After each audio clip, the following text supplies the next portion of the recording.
Hey guys, welcome back to another episode of First and 10 Minute Sports. I'm Asher, your host, and this is part 2 of the Brandon Phillips episode.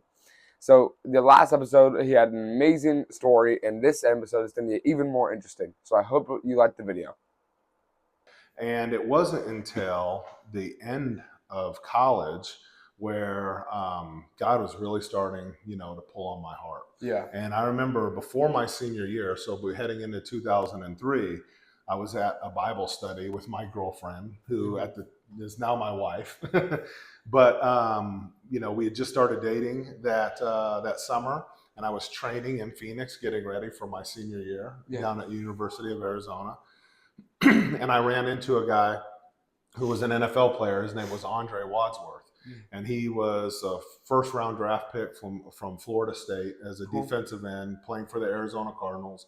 He had some injuries, was rehabilitating at the facility that I was training at, getting ready for my senior year. So he had invited me out to a Bible study. Yeah. And I said, well, sure, I'll go. And I remember hearing the message of the gospel being preached and feeling very tugged, like God wanted me to respond, like God had something big that was coming for me just around the corner. And of course I already knew this because I was literally at that point another 8 months or whatever it was away from entering the draft, and things were really looking a certain way for me. And so I said, okay, well, I want to try and, really follow Jesus. Like, I want to know what his plan is for me and his purpose, and what do I do with this? And so, started going to Bible study, started trying to read the Bible a little bit. And I remember the season had started, I was playing great. I was playing the best football my whole life. Everything was lining up. And then it was about the third game or maybe the fourth game into the season. We were playing Oregon at home. And yeah, they were a tough team even back then. And I was just playing awesome football. And I remember I went to chapel, which they would have chapel before the game on Saturday, right? When you're at the hotel. And we had a night game. So that afternoon, I listened to the chaplain give this message. And his message was about trusting God with everything, right? And how he was a football player, but he didn't become a Christian until after he got done playing. And I remember him saying one of his biggest regrets was that he never got to experience what it was like to say, Jesus, this is my football career. Like, you can have it. Like, in essence, to play not for himself, but to play for God's glory. Yeah. And that resonated with me. And I was just like, you know what? That's what I want to do. And I thought, I want to, that sounded great. I want to play for God's glory. I want to give my career to Jesus to use how he sees fit. I want him to bless me, right? I mean, that's really what I wanted. I wanted to be blessed. Yeah. And so that night, before we go out in the game, before we're in the stadium, right before the kickoff, I remember I prayed a prayer and I just said, God, you know what? I'm going to give you my football career. Yeah. I said, I want you to take it. I trust you with it. And, it's yours. And so I stepped out on the field. Oregon was playing the best game. I think it was the best, some of the best football I had played in my life. And then it was very early in the game, the third or fourth series, I felt my knee just give out. Yeah. And I went down and I was sitting up with my legs straight ahead, and I went to straighten my knee. Yeah. When I went to straighten my knee, nothing happened. And I was like, this, it's not working. Something very bad just happened. So the trainers come on the field, they get me off, and I go back, I get the MRIs, X-rays, be evaluated. Yeah.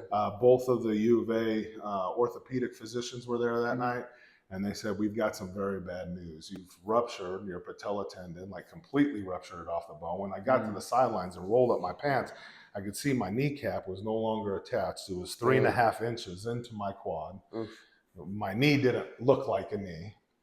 And they told me that night that they'd be willing to do the operation on me, and their goal would be to get me to full range of motion so that I could walk normal and play with my kids someday, but that I would never play football again. Dang. Yeah.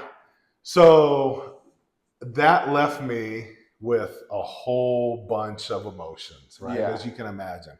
I had only seen myself as a football player. Mhm. Football was everything to me. And I had literally just hours before said, Jesus, I want you to, I trust you with my football career. Yeah. And now I was told I was done and I was never going to Dang. play again. That's crazy. It was crazy. So it was a very trying time. And over the next year and even 2 years, what Christ had revealed to me was that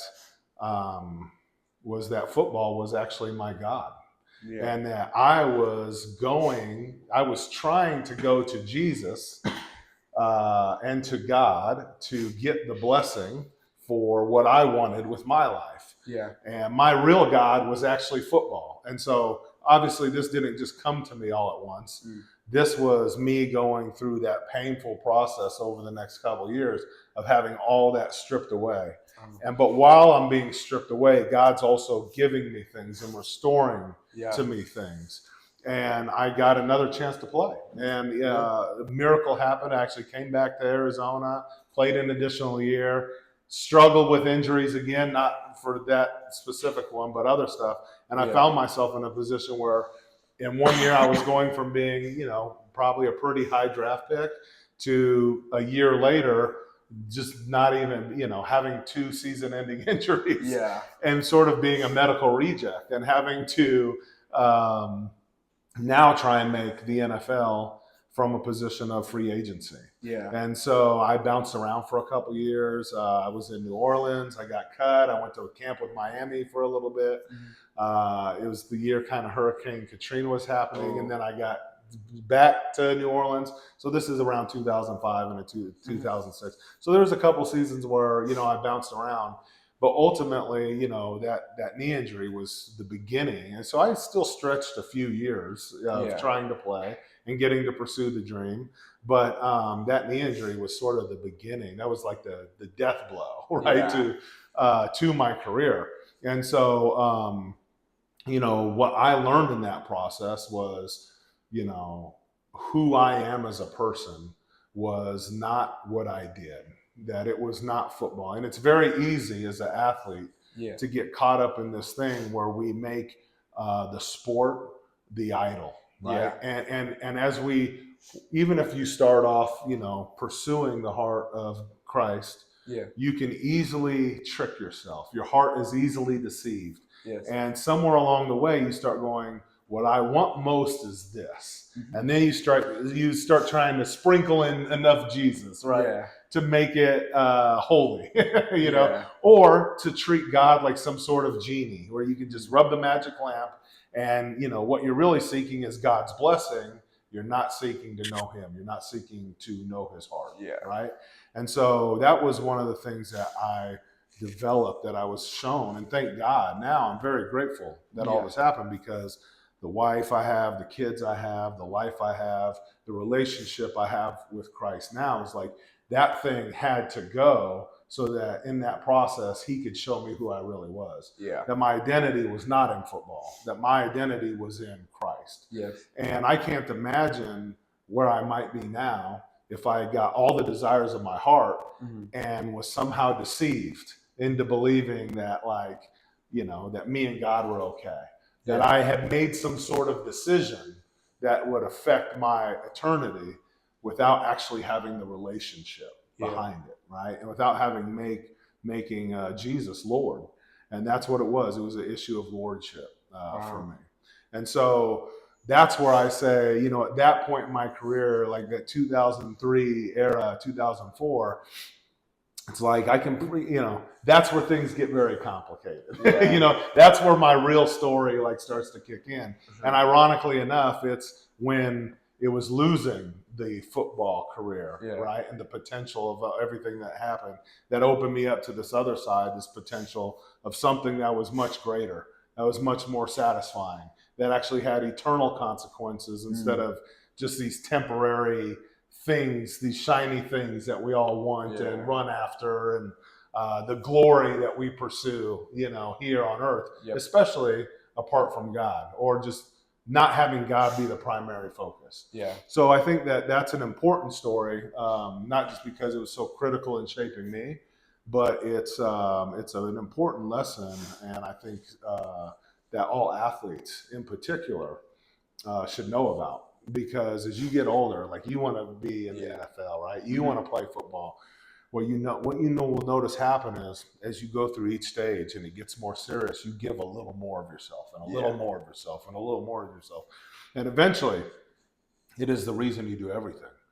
It's the reason why you get up at a certain time in the morning, the way you eat, the way you sleep, the way you train, the way you think, and it's very easy to have those things that can be good things, right? Yeah, for sure. But they can creep in and take over. They can kind of strangle out your real purpose.